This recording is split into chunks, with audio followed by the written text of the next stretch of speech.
Boa noite a todos. É com muita alegria que iniciamos mais uma noite de estudos do nosso querido livro Jesus no Lar, de Neio Lúcio. E hoje nós vamos estudar a segunda lição proposta no livro, que ela é intitulada A Escola das Almas.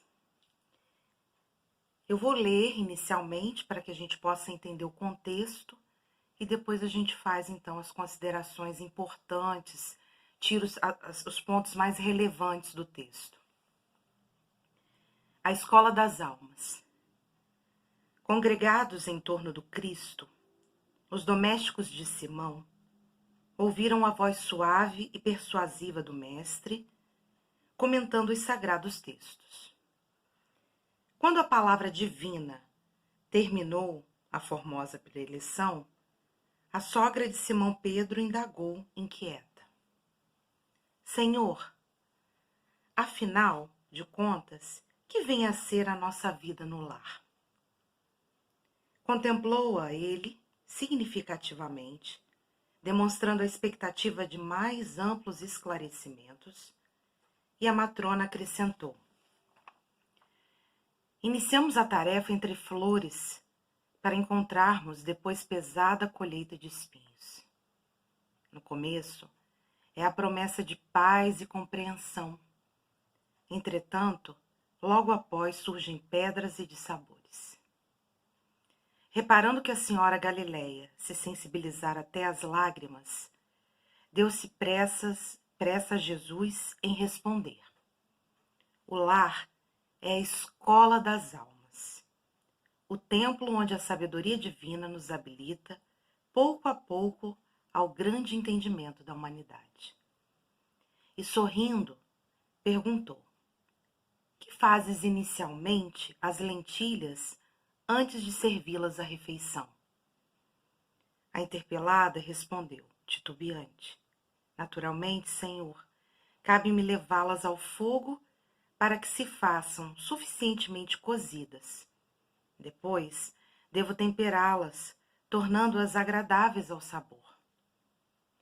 Pretenderias também, porventura, servir pão cru à mesa? De modo algum, tornou a velha humilde. Antes de entregá-lo ao consumo caseiro, compete-me guardá-lo ao calor do forno. Sem essa medida, o divino amigo então considerou: há também um banquete festivo na vida celestial, onde nossos sentimentos devem servir à glória do Pai. O lar, na maioria das vezes, é o cadinho santo ou o forno preparador. O que nos parece aflição ou sofrimento dentro dele é recurso espiritual. O coração acordado para a vontade do Senhor retira as mais luminosas bênçãos de suas lutas renovadoras, porque somente aí, de encontro uns com os outros, examinando aspirações e tendências que não são nossas, observando defeitos alheios e suportando-as, aprendemos a desfazer as próprias imperfeições. Nunca notou a rapidez da existência de um homem? A vida carnal é idêntica à flor da erva. Pela manhã, emite perfume. À noite, desaparece.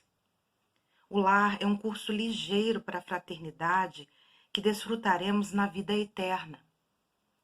Sofrimentos e conflitos naturais, em seu círculo, são lições. A sogra de Simão escutou, atenciosa, e ponderou. Senhor, há criaturas, porém, que lutam e sofrem. No entanto, jamais aprendem. O Cristo pousou na interlocutora os olhos mais lúcidos e tornou a indagar. Que fazes das lentilhas endurecidas que não cedem à ação do fogo?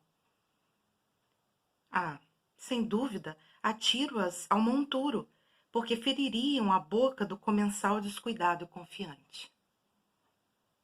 Ocorre o mesmo, terminou o mestre, com a alma rebelde às sugestões edificantes do lar. A luta comum mantém a fervura benéfica. Todavia, quando chega a morte, a grande selecionadora do alimento espiritual para os celeiros de nosso Pai, os corações que não cederam ao calor santificante, mantendo-se na mesma dureza, dentro da qual foram conduzidos ao forno bendito da carne, serão lançados fora, a fim de permanecerem por tempo indeterminado na condição de adubo entre os detritos da natureza. É interessante porque é a segunda lição da obra que fala sobre o lar. Novamente, nós estamos estudando o lar. É porque é uma temática extremamente importante nos dias de hoje. E não só, desde os tempos em que o Cristo esteve na Terra, que ele faz com que a gente possa voltar o nosso foco, os nossos pensamentos, as nossas reflexões para a família, para o lar. Então, assim, a primeira coisa que a gente precisa refletir é que nós fomos matriculados, certo? Num planeta, que é o planeta Terra, que é um planeta escola e um planeta hospital, basicamente. Aí vamos entender inicialmente qual é a função da escola. Qual é a função da escola? Eu vou à escola, eu matriculo uma criança à escola, e eu estive na escola para aprender. Então, eu aprendi as letras, as sílabas, os números, os animais, os vegetais, o planeta, a água, o céu. Nós fomos ganhando ensinamentos. E a medida na escola é assim, que você avança no conhecimento, você sobe mais um degrau. Na escola é assim, né? A gente passa por processos avaliativos. Então, vamos entender. Eu reencarnei num planeta que tem como uma das funções me ensinar muito. E aí, o que acontece? A minha primeira escola, meu primeiro educandário é o meu lar, é a minha família. Por isso, o lar é chamado Escola das Almas. Então, eles estavam em torno de Jesus. Jesus estava falando de forma suave, mas sempre muito convincente, porque o que ele falava era extremamente verdadeiro, né? E comentando os textos sagrados. E aí, quando a sogra de Simão Pedro faz uma pergunta para ele, extremamente importante, que nós também perguntamos para Jesus através da prece. Senhor, afinal de contas, o que vem a ser a nossa vida no lar? Jesus ficou olhando ela assim, fixamente, e ela ainda acrescentou um pouco mais. Ela falou assim para ele: porque a gente inicia a tarefa num lar com votos de esperança, de alegria, de paz, de compreensão, de felicidade. Só que lá na frente, a gente acaba colhendo espinhos. Surgem pedras de sabores que são os aborrecimentos. E aí, Jesus percebeu que ela estava amargurada na fala dela. Como algumas vezes a gente se encontra assim, né? Sentida. Ela se sensibilizou que ela chorou. E rapidamente, ele, com todo aquele processo consolador que ele tem, ele vai e começa então a responder. Então começa uma brilhante explanação sobre o que é o lar. Jesus fala que o lar é a escola das almas, né? É um lugar digno em que Deus nos colocou para que a gente, pouco a pouco, possa aprender e a gente possa contribuir com a humanidade. Então eu venho para uma escola menor, certo? Com menos pessoas, para que eu possa aprender aqui, para que daqui a pouco eu possa exportar valores para a humanidade, para a sociedade aí fora. E aí ele falou assim, bem, Jesus tinha uma pedagogia perfeita, porque ele fazia as analogias, os exemplos, ele trazia exemplos da vida daquelas pessoas, né? Da agricultura, da pescaria, para que as pessoas pudessem compreender o que ele estava falando. Então ele traz um exemplo para ela do dia a dia dela, para que ela pudesse compreender. Isso se chama aprendizagem significativa. E aí ele fala para ela assim, olha, o que você faz inicialmente com as lentilhas para que você possa servir, para que alguém possa comer, né? Aí ela diz assim, naturalmente, Senhor, eu vou levar ao fogo, vou cozinhá-la, né? Cozinhá-las, desculpa. Temperar, porque senão fica difícil comer, né? Para que seja agradável o paladar. Aí Jesus pergunta assim de novo para ela, porventura você serviria pão cru à mesa? Ela, não. A massa eu tenho que levar ao forno para sofrer aquela transformação e aí vira o pão e eu dou então para aquele que matar a fome daquele que necessita. E aí assim, aí Jesus começa. Ele diz assim que o lar, na maioria das vezes, ele é esse cadinho sagrado. Cadinho é, na verdade, um vaso de argila aonde colocavam ouro e prata para fundir. Ou ele diz também que o lar é um forno preparador. Então vamos pensar novamente, né? A gente coloca uma massa, vem o calor do fogo, que é um agente físico, provoca transformações naquela massa e aquela massa vira então o pão, certo? Então, se o lar é o forno preparador, qual é o maior objetivo dele? Nos transformar.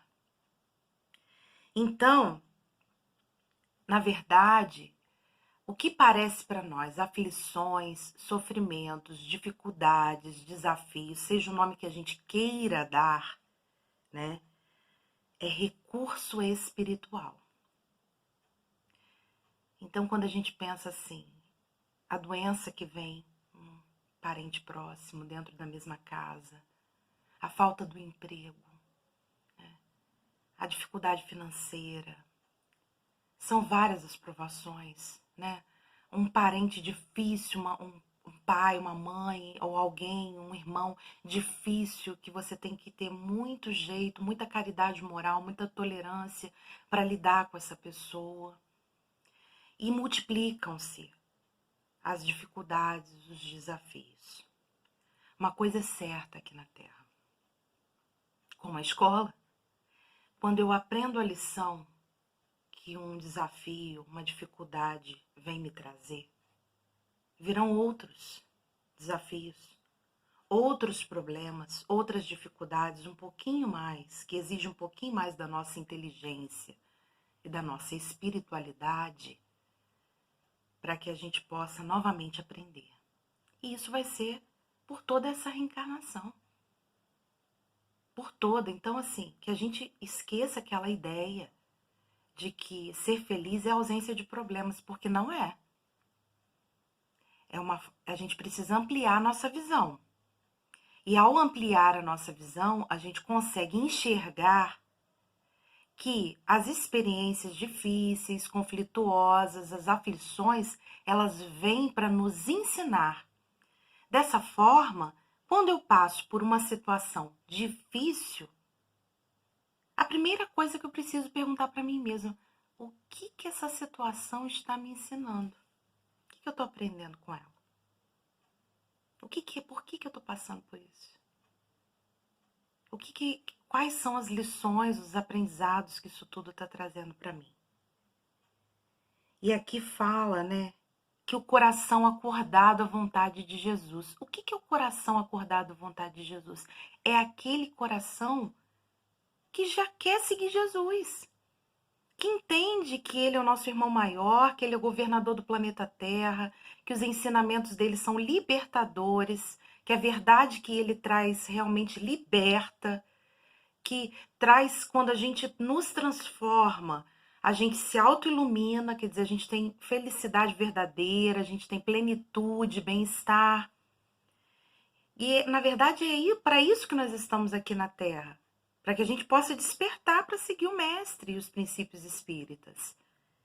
E aí, esse coração, que está presente em vários lares, ele consegue retirar as bênçãos mais luminosas das lutas renovadoras. Então, é nas lutas, nas experiências, né? Porque nós estamos em encontro uns com os outros dentro de casa, em relações, em experiências. Tem vontades diferenciadas dentro da mesma casa, tendências diferenciadas, certo? E aí, o que acontece? Na verdade, é ali, naquelas relações, naqueles momentos, naquela convivência, que eu vou extrair as lições, que Deus está me dando as grandes oportunidades de eu exercitar caridade moral, paciência, tolerância, certo? O amor, o perdão, a compreensão da realidade do outro, a empatia, porque quando eu compreendo a realidade do outro, eu sou empático. Então, são valores que eu vou, na verdade, é um grande laboratório. Eu dou aula prática em laboratório. É você fazendo, você vai aprendendo fazendo. Então, a gente vai vivendo as relações, as experiências, e a gente vai aprendendo e exercitando ao mesmo tempo o amor, o perdão, a paciência, a tolerância, a indulgência e assim por diante. E aí, assim, ele chama atenção para ela que a vida na Terra é muito rápida. Uma reencarnação muito rápida. Quando a gente vê, já passou. Então, que a gente possa aproveitar a nossa vida de maneira... Como é que eu vou aproveitar a minha vida? Eu vou aproveitar para as oportunidades que eu tenho na minha vida para crescer espiritualmente, para ser melhor, para ser uma pessoa melhor, para tirar as mazelas que estão dentro de mim e colocar as virtudes, para ser uma pessoa do bem, que faz o bem, que pensa no bem, que sente o bem. É para isso que a gente veio aqui na Terra, para se autoiluminar, para se autoaperfeiçoar. E ele diz assim que os sofrimentos e os conflitos naturais em seu círculo, né, quer dizer, no lar, são lições. Então, o que não é bênção é lição. Tem uma frase assim que a gente lê aí nesses posts da vida. O que não é bênção é lição. Então, o que eu esteja passando dentro da minha casa, dentro do meu lar, se não é bênção, é lição. E a lição eu preciso extrair o aprendizado. Se eu não extrair o aprendizado, aí foi o que Jesus... A sogra de Simão fala para ele assim, Jesus, há criaturas, porém, que lutam e sofrem, no entanto, elas jamais aprendem. E aí ele diz assim, o que você faz com as lentilhas quando, mesmo sendo cozidas, elas continuam endurecidas? Aí ela diz assim, eu jogo fora, no lixo. Porque se eu der para a pessoa comer, pode ferir a boca da pessoa. Ele diz que na nossa luta comum também é assim. Todos nós sabemos que nós temos um ciclo, né, aqui na Terra. É do berço ao túmulo. E que a morte chega para todos nós, que ninguém vai ficar aqui para a eternidade. E aí, assim, para muitos que são relutantes no aprendizado, que são relutantes aos ensinamentos de Jesus, refratários mesmo aos ensinamentos da doutrina espírita, que não querem se transformar, que não querem se melhorar, que não querem praticar o bem, vai ter um momento que, como para mim, como para outras pessoas, vai chegar esse momento do desencarne. E por que o desencarne é um momento tão temido por muitas pessoas. Primeiro, pela nossa falta de conhecimento de como se dá o processo, né, que a gente precisa estudar mais. Precisamos estudar mais sobre a vida no plano espiritual, sobre a imortalidade da alma, que é um dos princípios espíritas que nós acreditamos, e principalmente, porque quando eu me despojo desse corpo, eu fico cara a cara, face a face. Fico face a face comigo mesmo.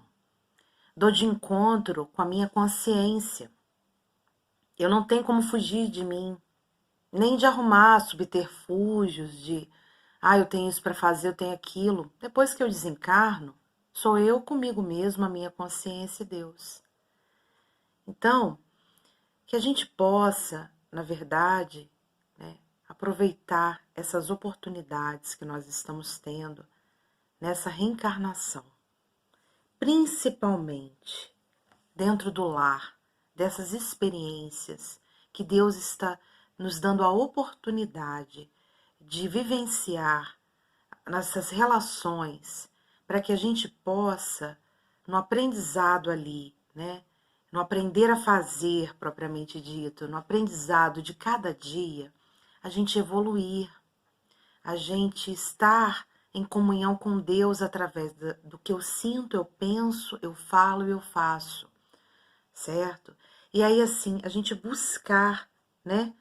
Como aqui falou, a gente não ser lançado fora, como o próprio Jesus ensinou. Que a gente possa se transformar antes disso. Que o forno do lar possa realmente nos transformar. Que as experiências que às vezes são difíceis, mas outras são fáceis, que elas possam nos transformar. Nos transformar em quê? Em pessoas melhores, em pessoas no bem, em pessoas mais vinculadas à espiritualidade, que vivenciam a sua espiritualidade, que estão interligadas com Deus, com Jesus e com a espiritualidade superior. Muita paz.